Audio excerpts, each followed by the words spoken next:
Welcome to the Deaf Kid Show. Let's go.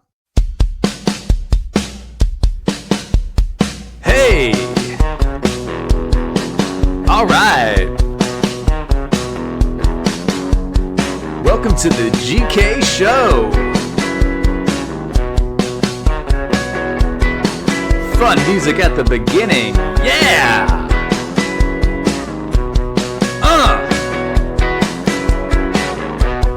Hope you're having a good day. Let's start the pod.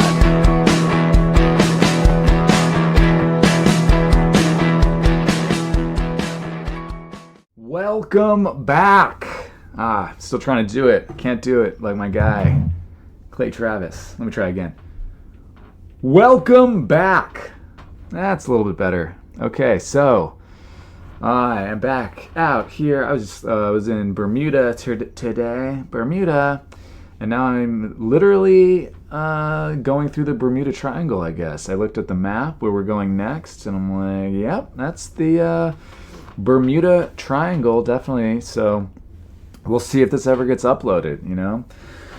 I watched a whole video about the Bermuda Triangle on the way here, and it's just a big fake news thing I found out. Big myth, you know? There's a lot of ships that got wrecked back in the day because there's a lot of coral reefs that are high up or something, and they're all scattered, so a lot of the old wooden ships would hit them, and then people would get lost, and that's kind of that's where it all came from. And then of course there's been some planes and everything, like 5 planes disappeared, but I don't know, I guess most people don't get lost in the Bermuda Triangle, so that's good. It's good to know. I try not to. I hate listening to myself, but sometimes I'll listen back to some of these. I am still saying like way too often. That has to change. Like ASAP. Like that needs to change. Sounds so dumb, man. My wife says like a lot too, and we both said that we need to work on that because our daughter is starting to say it. She talks a lot now, and we'll ask her a question, and she's sounding a little valley girl, you know, a little valley girl-ish, yeah, like at school, like my friend, like, and we're like, oh no. But I can always just blame my wife, you know, she's with her more. I'm out here and working on the road for the family, so even though it would have the same result if I was home, I'm gonna blame my wife, you know what I mean? Always blame somebody else if you can. That's rule number 1 in life. Never your fault. Go through life thinking you're awesome, everybody else sucks. So I had one of the scariest moments. And it's funny because people all over this world deal with real scary moments, you know, war-torn countries, stuff like that. And this was the scariest moment maybe of my life. Got dropped off at the airport, had a red eye from LA to JFK in New York, and then I had to go to New York to Bermuda. And I get out of my Uber, the guy pops a trunk, get my bag, got my backpack on, always tap my pockets, right? Okay, got my wallet here, got my stuff over here, nice. I felt a little something light, felt like something was off, right? Tap my back pocket where I keep my cellular phone, nothing. That was such a scary moment. I ran after the Uber. Luckily, I tapped my pocket right away at a cause of habit, which is kind of bad because I'm always checking for my phone for some reason, even though I don't need to. But also, it saved me this time.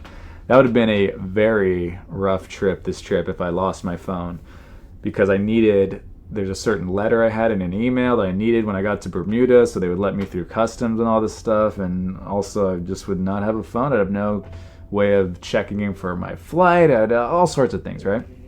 So anywho, ran after the guy, and it was funny. I go, hey man, hey, you know, left my phone. And he, it was funny too, because I was like, he was right there, and then I'm like, oh, he sees me, and then he started to speed up, and he's a nice guy, so he wasn't trying to ditch me or something.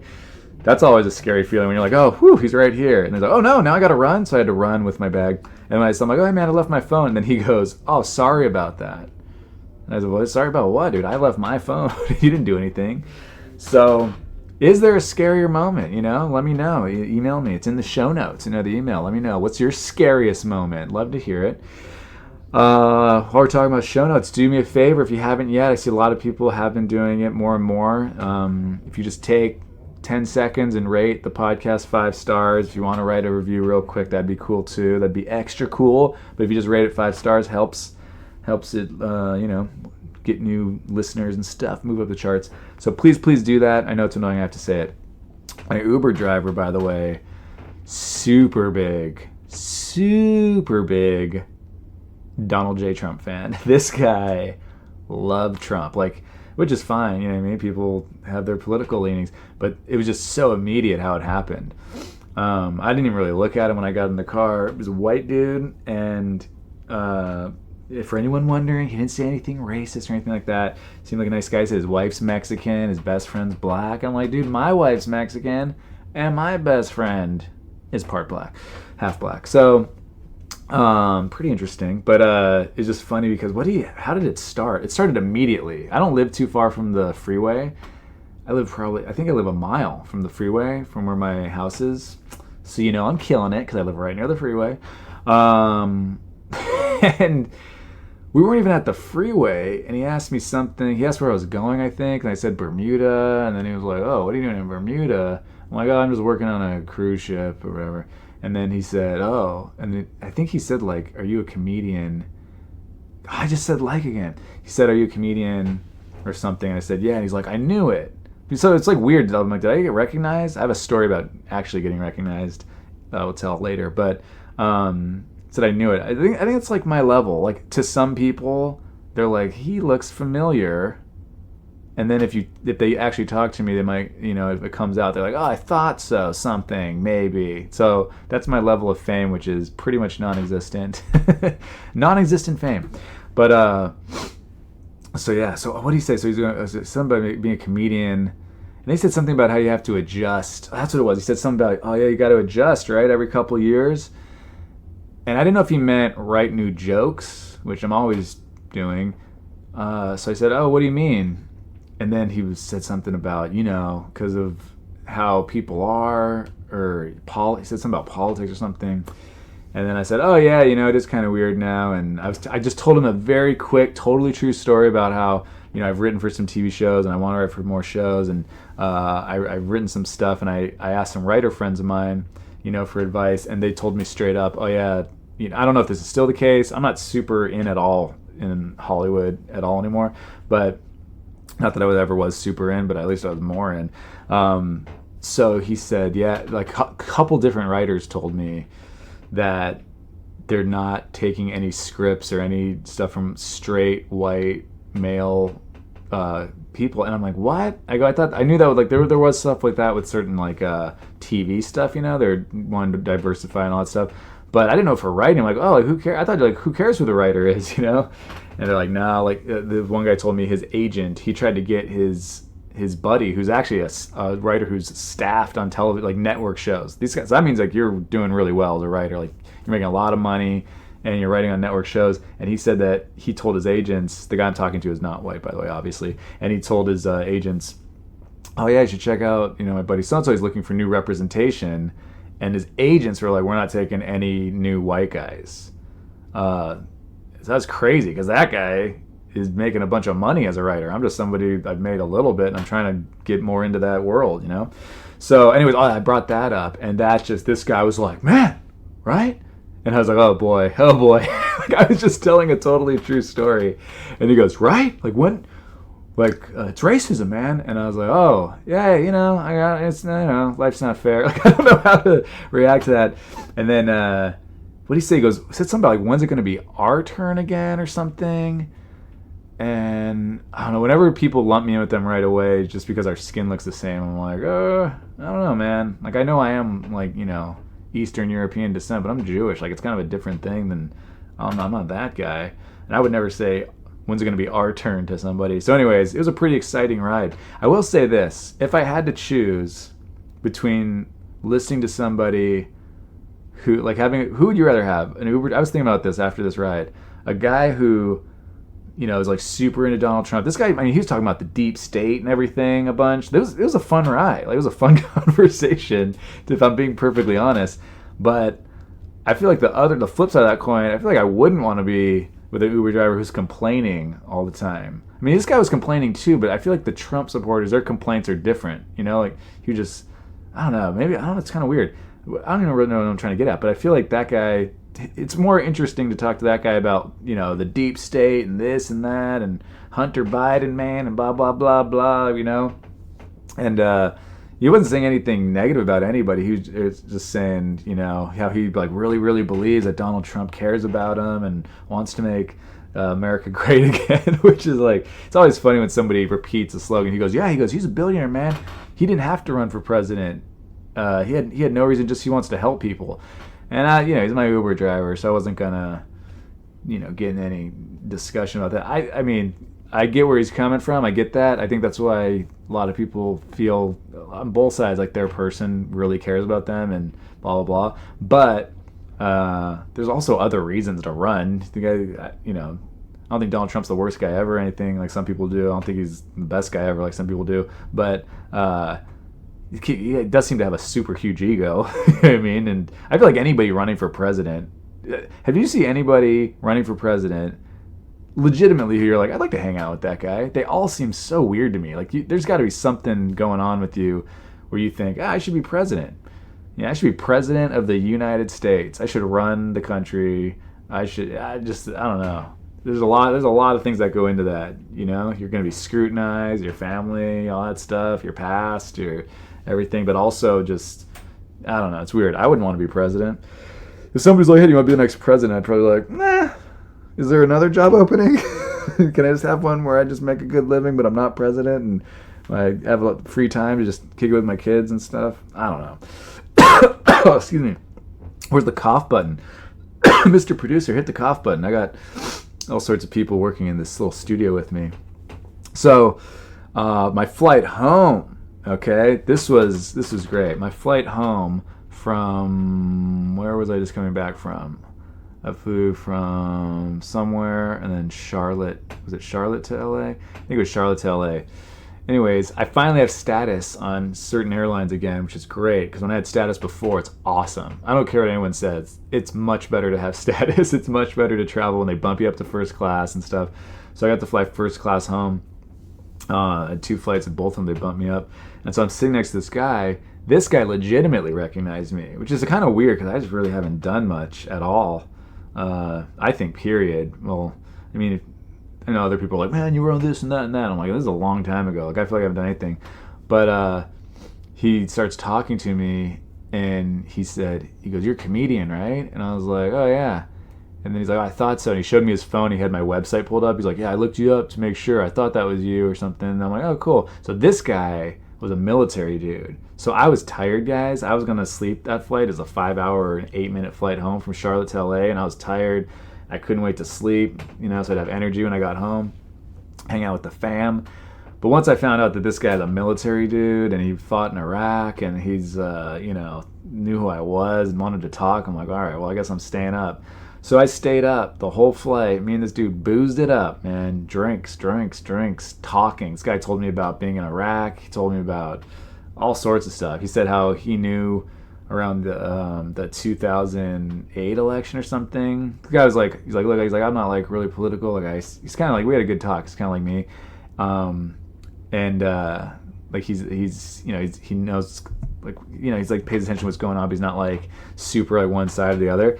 And he was telling me that he had family back home asking who they should vote for. And this is 2007, 2008, and he said, look, all I know is. He said as soon as Obama pulled out from he said the area where he was in Iraq, it was right. He said it was like one of the first places ISIS took over when Obama pulled those people out. And, I don't know if you guys remember, but some people on the news were like, you keep pulling out too early, it's going to create a vacuum, and it kind of did.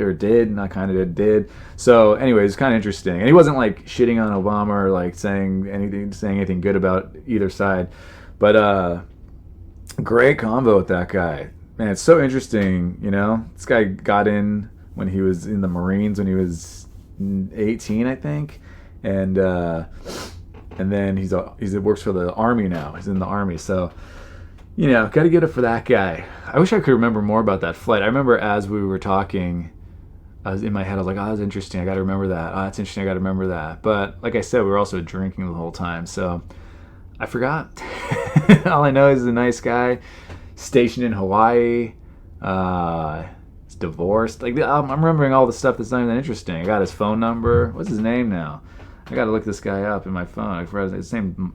Matt, I think. Let me see. Pretty sure it was Matt. Give this guy a little shout. Oh yeah, Matt Blensky, military. There he is. He's in Hawaii now, and he's a little younger than me. He's done a lot. It's just crazy. I asked him the same question I asked when I used to tour on this. I did this Marine base tour, and I asked this sergeant major. He's like real high up. If you're that's the highest civilian rank, I believe, in the Marines, sergeant major.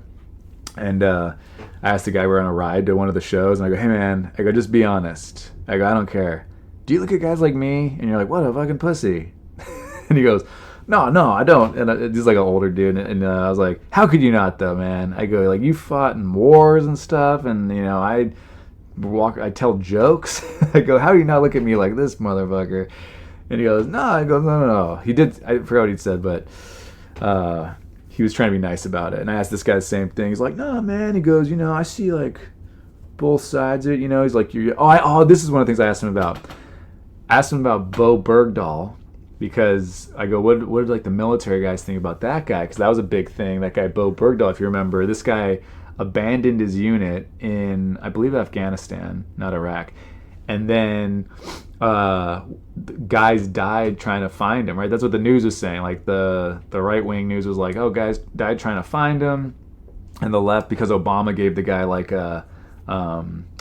gave him like a medal or something when he came home, and everybody's like, how could you do this? The guy's a traitor, and a lot of people were mad about that. So I asked him, I go, hey, is that true that guys really died trying to find that guy? And he's like, yeah.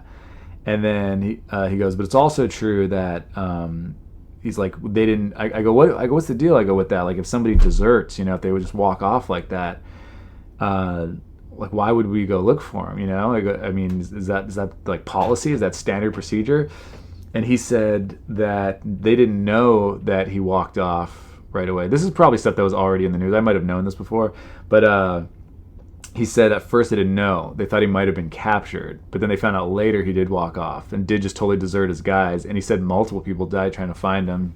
And I was like, what do you think about that? And he's like, man, he goes, at first, he goes, I think he said he kind of like hated that guy, or, you know, he's pissed. Like, he goes, and then he goes, I don't know, man. He's like, I've been in war though, and like really messes with you, and you're really young, and you're out there, you know, you're 18, 19 years old, and then he's like, it's just like, you know, it's just such a weird reality.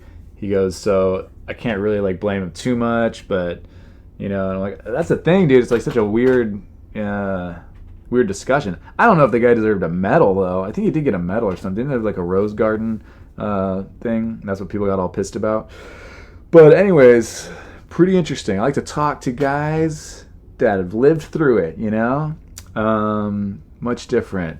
It's just weird how, I mean, this is one military guy. I've talked to other military people too, but they just don't come off as crazy, hyper partisan the way people on TV talk about them. All right. I wish I remembered more about our conversation, but thanks again for your service, Matt. Okay. Oh yeah. So getting on this flight, when I was the flight from JFK to Bermuda, Delta, which I don't have status with them again like I used to, so these flights were not good. I could not sleep. I'm used to the nice life now, you know what I mean? I'm used to the extra legroom. I'm used to knowing I could get some drinks if I want them. I'm used to getting some food, you know what I mean? I don't really eat pasta. Oh, what is that? Spinach and cheese stuffed raviolis? Yeah, I'll eat that. I'm not on a diet when I'm in first class. You bring whatever you've got. So Delta had to sit in the back of the plane like a total loser again. I told my mom I wanted to act like, be in the back of the plane, telling everybody, like, hey, you know, I don't usually sit back here. I'm kind of a big deal on American Airlines right now, you know? Like, it's kind of neat to, like, be back here with the real folk like you guys. Just as, like, a total douchebag move. Yeah, you know, I'm used to getting some drinks, not paying for them, yada, yada, yada, you know, I get some spinach and cheese ravioli if I want, you know. They're just so much nicer to you in first class, by the way, too. The flight attendants, it's so funny. They're always so nice in first class. And sometimes they're nice in coach, but not always, you know what I mean? On this plane, the flight attendant walked by. I'm tired, trying to get some sleep, and I guess my seatbelt wasn't tight, and she didn't even say like, oh hey, you might want to tighten your seatbelt. She just walks by, like pulls like the slack on my seatbelt with her finger and goes, that's not gonna save you. She said, that's not gonna save you. That's not gonna help you at all, or something. I think I wrote it down. I don't know. That's not gonna help you. That's what she said. It's like, oh thanks. Are we planning on crashing? I don't understand the seatbelt. I guess in certain, I guess we have to do a crazy landing or something. The seatbelt would help. But if you're just gonna, the plane's gonna crash, the seatbelt doesn't matter. But I guess it matters in this case where it doesn't crash. Anyways, so the Delta agents page me. Sometimes they're like, oh, Jeffrey Keith to the front, please. Jeffrey Keith to the, gate, whatever, agent. So I go up to the podium. I'm the only one there. I'm standing right in front of two people, and they didn't say anything to me for probably 2 solid minutes. They didn't say like, oh, just 1 second, just doing something real quick. We're like, hey, just give me a moment. Nothing. Just I'm standing there legitimately 2 feet, like our faces were 2 feet away, maybe 3 feet away from each other, just ignoring me. I'm clearly right there. It's not, it's not a situation where, oh, is that guy here? The podium's really high. It's hard to see. No, I'm right there. I could have just reached out and touched the guy's face and touched the girl's face, just rubbed my knuckles down the back of their cheeks. And finally, the guy looks up and he's like, oh, yeah, can I help you? I'm like, yeah, you paged me, motherfucker. What are you talking about? Can you help me? The guy said, what's up? What's up is you paged me. I'm not just standing here. Come on. If you didn't page anybody and I just walk up, well, you should still, as customer service, you should say something to me. But don't page people and then people show up and then you act like, hey, what are you standing here for? I've been here for 2 minutes, dude. That's what's up. You paged me. Why'd my voice crack? Now I'm just angry. Oh, geez. So I gotta tell this. So I have this new credit card where I have access to all these different lounges, right? Airport lounges, which is a great perk for me because I fly a lot. I have a lot of long layovers sometimes, and it's nice to be able to just have a lounge. You can go somewhere. You can get some food for free at the airport. You can, get some water. You can get coffee, espresso, all that stuff. You can get drinks if you want. If you have a long layover, you want to party a little bit, whatever, right? And I can get people in the lounge with me if I'm traveling with you, which I'm never really traveling with anyone. But when I do travel again with my wife or something, we have a layover. I can get her in. I can get my kids in too. Anyways, so the thing that's kind of annoying is some airport, this has like, you have access to 1,200 lounges all over the world. Well, I figured because when I would look it up, before I got the card, I felt like every airport I was at had those lounges. And I'm like, oh, if I had that card, I could go here. Well, I say too much too. So like and I got to cut out as much as possible. So anyways, there's a really good app for this credit card for knowing where the lounges are. And there's been a couple airports where I'm like, oh, there's a lounge right there. Perfect, great. That totally worked. And then there's certain airports where there's just no lounge access. Some of them have a thing, which is good too, where I can eat at a place and then I get $28 off my bill. So basically I can eat for free if I want at these places. So that's nice, and you just have to tip, I guess. So I look up, I'm at LAX, and the another thing that's annoying is a lot of times the lounges you can go to with the card, for some reason I'm just never at that terminal. So that's kind of annoying. So I get to LAX, and I didn't even have a lot of time, but I'm using this lounge situation, So I took a shuttle from Terminal 3 to 2, because that's where the lounge was. They said I had access to the Virgin Atlantic Lounge. I showed up to the Virgin Atlantic Lounge. It's across from the Delta Lounge, and the sign says Virgin Atlantic Lounge right here, Oh my God, I just said, again. Virgin Atlantic Lounge.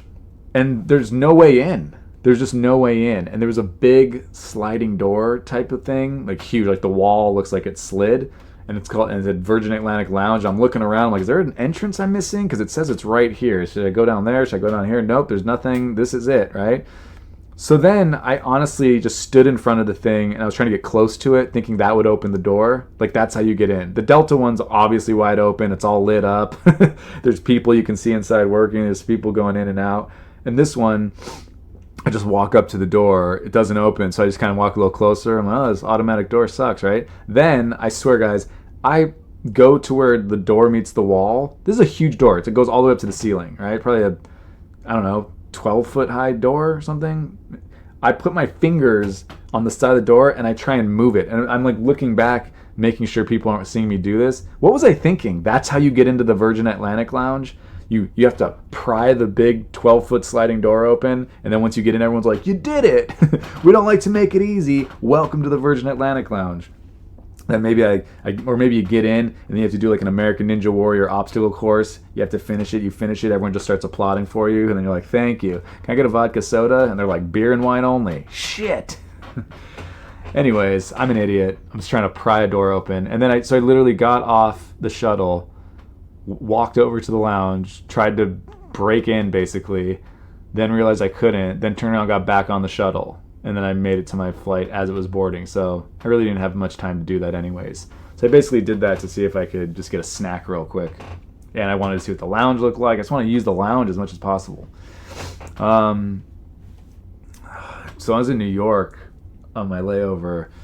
There was a lounge there I could use, and it was a great one. I loved that lounge. Wingtips Lounge. I enjoyed it. They had a bunch of candy, too. Man, I miss the days when I used to eat candy. I used to work out so much.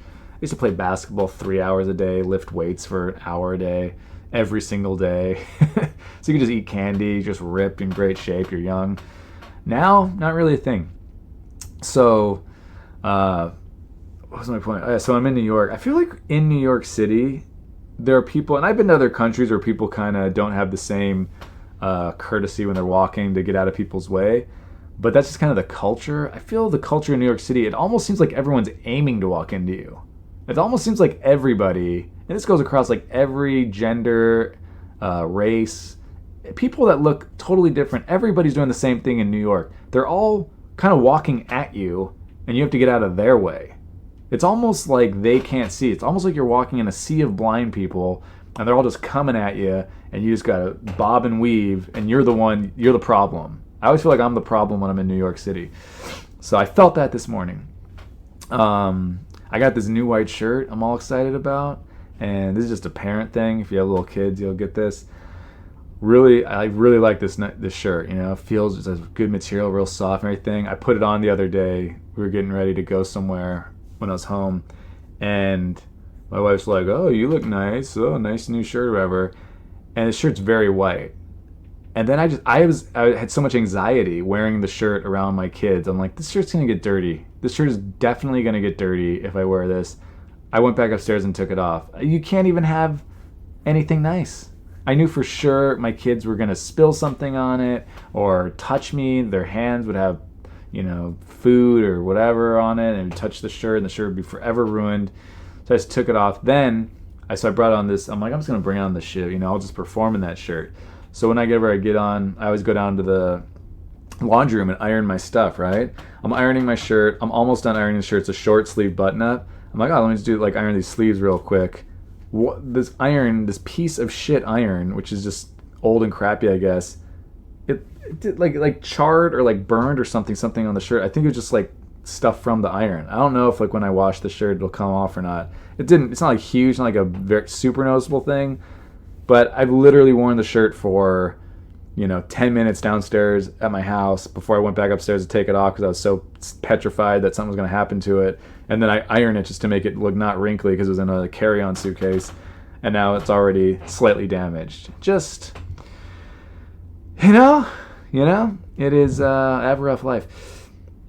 I need a new podcast logo. I was all excited about my podcast logo when I first made it. I took a picture of me and I had somebody cartoonize it, make it a cartoon version. I'm like, oh, this is nice. I think it just looks cheap and crappy, if I'm being totally honest. I'm going to just have somebody use a real picture of me and make a better logo. Because I think the logo stinks. Again, it's in the show notes. Let me know what you think. I think it sucks. I was all excited about it, and I'm just not into it. So, all right, guys, I'm going to try and crank some of these out and upload them when I can. Please take a moment, rate the pod 5 stars. Really does help. I think I need to move around material on these cruise shows too, because these shows there's definitely certain material that the cruise crowds just they don't get. Like, I don't do anything on stage that hasn't worked really well. So usually if something worked, sometimes it's very weird comedy, you know, sometimes you get something to work great and then you like never get it to work again. But I'm talking about things that consistently worked really well in front of all different crowds. I'm like, okay, I'll, you know, that stays in my act basically, right? Because it's clearly funny enough. But there's certain bits, man, that I'm like, this show tonight, I'm on stage, it's going great. The room's like smaller. Sometimes the rooms are really, really big. This room's like, you know, cool because they're all packed in. I'm like, oh, this is fun. It's like a fun show, you know, and it's going awesome. And I'm tired, so I'm also kind of like having trouble thinking while I'm on stage. And it's going great. And then I get to like this one little pocket that does really well other places. And it just, I feel like I kind of lost them a little bit. Like some people were still laughing and other people just like, I was getting these huge laughs and then it just turned into, I don't know if I turned them off because of the content I was talking about too. That's the thing. It's so interesting. Certain things, man, you know, depending on the crowd, I feel like a lot of comedy crowds now are kind of on edge when you bring up certain topics. I just have a certain little chunk about talking about, you know, my daughter when she was little and how you can't tell babies, you know, if when they're just like fat and chubby, and if they don't have, you know, if you don't have them in like a stereotypical girl outfit like a princess dress, or you don't have them in a stereotypical, you know, boy outfit like, I don't know, like just like a baseball player or something. You know, I do some material about people mistaking my daughter for being a boy, and it's just like lighthearted and stuff. But I feel like right when I bring it up, people are like, oh, gender stuff, I don't know. And I can never tell. You can never tell. You can just kind of sense things when you're on stage. Sometimes I feel like the crowd is just, I don't want to talk about this because, you know, this gender stuff. Boys are boys and girls are girls, and I don't like what people are doing nowadays. Sometimes I feel like it's that, and sometimes I feel it's just, oh, like, I don't know, there's a touchy subject. Can this subject be spoken about? I can't laugh at this. I just feel like it's just makes people tighten up. So, got to move that to a different set, I think, or I don't know. Just annoying. It's just annoying when you're having a really, really good set and then it kind of dips for a few minutes. And you're like, shit, really, guys? Now I got to like win you back again. Like we loved each other. We were having a great time. Anyways, when I'm gonna be back in town for almost a month. First time I've been in town for that long in a while. After the next, I'm back on the 12th. I'm recording this on the 1st. I don't know when it'll come out, and yeah, I'm gonna try and get some guests. I've reached out to some people I want to get some guests on because I like talking to other people. You know, this solo pod life is fun. I like to, you know, get things out, but I want to get some other people on. Been having a lot of conversations with a certain comic buddy of mine where we keep joking because we're leaving each other voice notes back and forth. I'm like, this is basically like, you know, he said it. I was thinking, then he said it. We're kind of like always thinking the same thing. If he's listening to this, he'll probably just laugh at that because he'd be like, oh shit, man, Jeff thinks I'm like we're alike. So, but I was thinking, and then he goes like, man, this is a podcast right here, these voice notes. I'm like, I know, I'm just thinking the same thing. So I got to reach out to a couple other people too, and they said they want to come on. So hopefully I got time when I'm in town, record those, bring some different people to the pod for you guys to listen to. All right, really appreciate you guys. Please take a moment and rate the podcast 5 stars, leave a review. I appreciate you so much. Thank you for listening to my daddy.